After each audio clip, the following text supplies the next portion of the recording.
semakin dekat orang dengan hidup kita, maka semakin besar potensi orang itu melukai kita.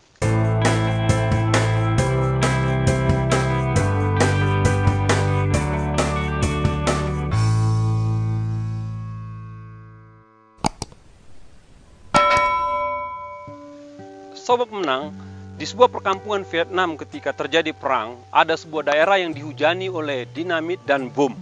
Satu kali ada bom yang skala sedang menghantam sebuah daerah dan banyak korban sipil. Ada seorang anak berusia 11 tahun, anak perempuan, gara-gara ledakan bom itu sehingga pakaiannya itu lepas dari badannya. Dan bukan hanya pakaiannya lepas, dikatakan akibat ledakan itu, imbas ledakan itu dikatakan kulit daripada anak wanita ini terkelupas, Bapak Ibu. Terkelupas kulitnya semua. Dan dia harus mengalami penanganan yang serius. Dikatakan dia mengalami luka seperti tingkat luka bakar stadium 4. Dan dia harus dioperasi sebanyak mungkin 3, 4 atau beberapa kali. Singkatnya anak ini dibawa ke sebuah rumah sakit dan ditangani di sana. Lalu dibawa ke rumah sakit berikutnya, ditangani di sana. Dan akhirnya anak ini besar, kalau saya tidak salah di Amerika dia bertumbuh dan besar dan menjadi besar. Satu kali dia ditemui oleh acara televisi di Amerika dan ditanya bagaimana dia bisa melewati masa-masa gelap, masa-masa kelam setelah dia mengalami dampak bom yang menghantam daerahnya pada masa itu. Ditanya dia, Bapak Ibu.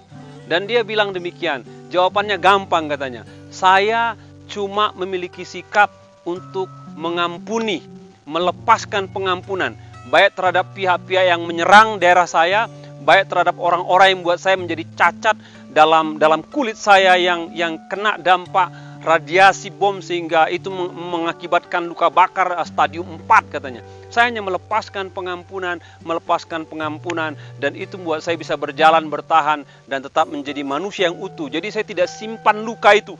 Saya tidak simpan kejadian itu, saya melepaskannya saja meskipun sulit. Tapi itu menolong saya untuk bertahan dan saya bisa menjadi manusia yang sehat, baik secara fisik, secara mental dan sikap hati saya.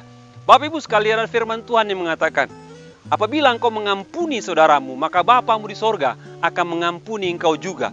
Sebagai manusia Bapak Ibu, kita adalah makhluk sosial, ya.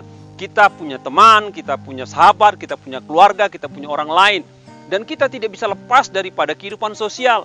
Namun sebagai dampaknya, kalau kita hidup bersama dengan orang lain, maka kita punya tendensi untuk saling melukai, untuk saling menyakiti, untuk saling bersinggungan. Dan kalau kita tidak hati-hati Bapak Ibu, apa yang diperbuat orang lain itu bisa membuat kita terluka. Itu bisa buat kita akar pahit. Itu bisa buat kita kepahitan, luka batin. Dan perhatikan Bapak Ibu, kata yang saya pelajari atau apa yang saya pahami, semakin dekat orang dengan hidup kita, maka semakin besar potensi orang itu melukai kita. Lebih dalam katanya. Itu yang saya pelajari. Lalu bagaimana kita menyikapi kondisi-kondisi itu? Bapak Ibu yang masih ada simpanan masa lalu yang gak begitu baik dengan orang-orang tertentu, mungkin orang itu orang lain, orang yang saudara tidak kenal, yang buat hidupmu jadi tidak nyaman, tidak baik. Maka satu kuncinya Bapak Ibu, kita harus melepaskan pengampunan. Kita harus melepaskan pengampunan. Kalau kita mengampuni mereka, pertama kita mengikuti firman Tuhan. Kalau kita mengampuni mereka, maka kita menjadi manusia yang bebas, manusia yang damai, manusia yang utuh. Kiranya Tuhan memberkati kita semua.